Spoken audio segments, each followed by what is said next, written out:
The Bratwurst The Breach, a Stuttgart insider threat story. Welcome to the OPSEC Minute Extended. Join us each Monday for OPSEC tips, insights, and connections to broader Army security practices, delivered through text and video. Now, let's get to today's secure narrative. The aroma of grilled bratwurst usually signaled a good day at the USAG Stuttgart Summer Festival. Usually, today it felt off-kilter. Not because of any overt threat, but because of the sheer contained energy of JB, James Brooks, our OPSEC officer, observing the crowd with the focused intensity of a hawk watching a field mouse. He wasn't agitated, not exactly. JB operated at a baseline level of controlled concern. It was his default setting. He just radiated a quiet, meticulous anxiety. It was like he was running a constant vulnerability scan on reality itself. "Enjoying the festival, Jesse?" JB asked, appearing beside me as if by magic. He wasn't looking at me exactly, but through me, assessing the Wi-Fi hotspot setup I was monitoring.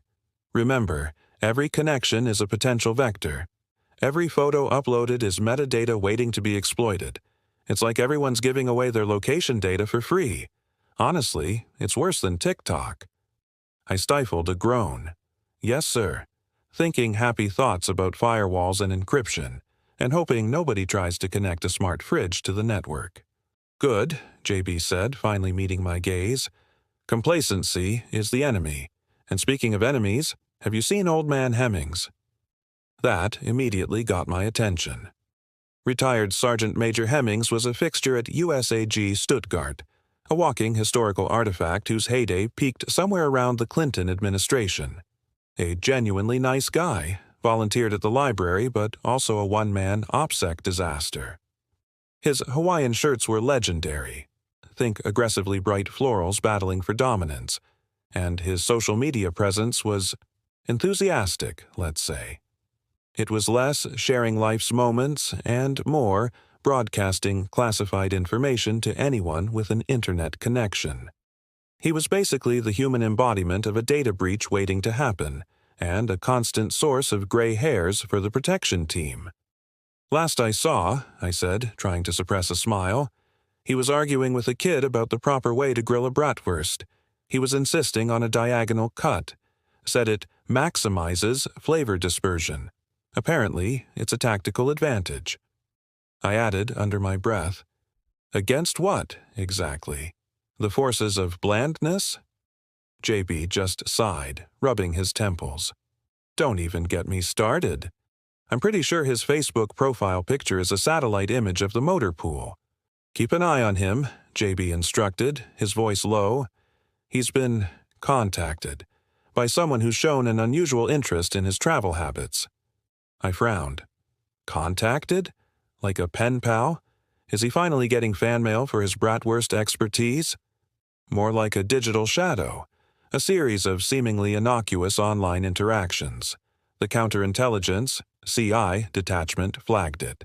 They suspect it's a grooming attempt." That sent a shiver down my spine. Grooming for information. It sounded dirty, and potentially involved a lot of questionable online quizzes. Then I saw them. Hemmings, beaming, engaged in conversation with a man who looked like he'd stepped straight out of a travel brochure. Tan, impeccably dressed, speaking with an accent I couldn't quite place. He was asking Hemmings questions. Lots of questions about the festival's layout, the location of the command group tent, the security checkpoints. Hemmings, oblivious, was happily obliging, even pulling out his phone to show the man pictures. "This is bad," I muttered, earning a pointed look from one of the sunglasses-clad CI agents discreetly blending into the crowd. It's like a real-life episode of Mission Impossible, but with more floral prints. I needed to talk to someone. But who? Robert Taylor, the protection chief, would want a detailed report, complete with diagrams and risk assessments. Chief Purcell, the garrison police chief, would likely tell me to let the professionals handle it. And JB? Well, JB was already operating at peak efficiency. He was probably composing a threat matrix in his head. Then I remembered the bystander engagement reporting tool. Luke Fralick, the anti-terrorism force protection officer, had hammered it into our heads during the recent awareness training. Your eyes and ears are our best defense, they'd said. Report anything that feels off. I slipped away, found a relatively quiet corner near the bouncy castle. The irony wasn't lost on me, and logged in. The interface was surprisingly slick. I typed in everything I'd seen, focusing on the specifics. Hemmings, the tourist, the questions, the phone. I even added a note about Hemmings' shirt, a vibrant explosion of hibiscus flowers. Okay, maybe I couldn't resist. Subject exhibits questionable fashion sense, I typed, then immediately regretted it. This was serious. Also, possible over-reliance on diagonal Bratwurst cuts. I hit submit and felt a wave of relief, and a nagging sense of doubt. Was I overreacting? Had I just wasted everyone's time? Within an hour, the festival atmosphere had subtly shifted. More plainclothes CI agents were circulating, their eyes scanning the crowd. Hemmings and his tourist friend were being politely escorted towards a discreetly marked van. And JB, surprisingly, was looking almost relaxed. He was even cracking a small smile. Alonzo Edwards, the garrison's command security manager, found me near the beer garden. He had a way of appearing without making a sound, a skill honed over decades of military service. "Good work, Jesse," he said, a genuine smile crinkling the corners of his eyes. "The CI detachment picked up on your report immediately. Turns out our tourist was a known associate of a foreign intelligence service. They'd been targeting Hemmings for months, exploiting his online activity and his generosity with information." "Generosity?" I repeated. He'd been unwittingly feeding them details about our security protocols, the festival layout, even the daily routines of key personnel, Alonzo explained grimly. They were mapping out the festival for a potential disruption. Your quick thinking and willingness to report what you saw prevented a potentially serious situation. JB materialized beside us, looking almost pleased. "The CI agents say your detail was crucial. The tourist was attempting to gain access to sensitive information about our force protection protocols.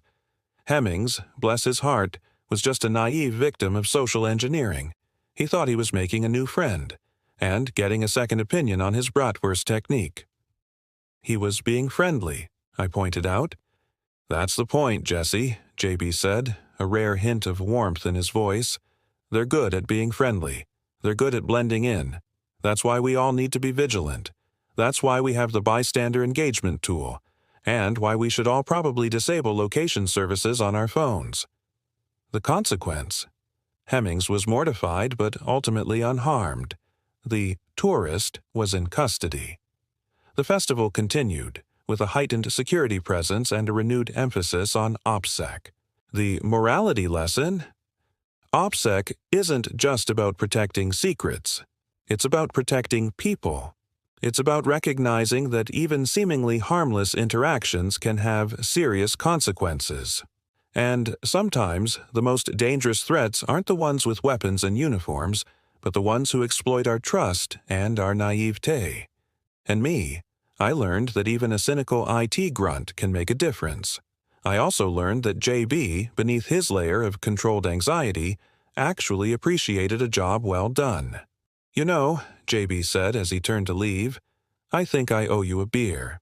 And maybe we can talk about upgrading your firewall. And I'm adding diagonal Bratwurst cuts to the threat assessment." I grinned. "Deal. But no lectures about metadata, please. And if you see Hemmings, remind him that floral prints aren't exactly camouflage." Alonzo chuckled. "Just remember, Jesse, stay vigilant. And maybe suggest Hemmings invest in a less conspicuous wardrobe. Perhaps a new Hawaiian shirt. Something subdued. Maybe a tasteful palm tree pattern." As they walked away, discussing the merits of various camouflage patterns for retiree attire, I took another sip of my beer. The festival continued, the aroma of grilled bratwurst now tinged with the faint scent of irony.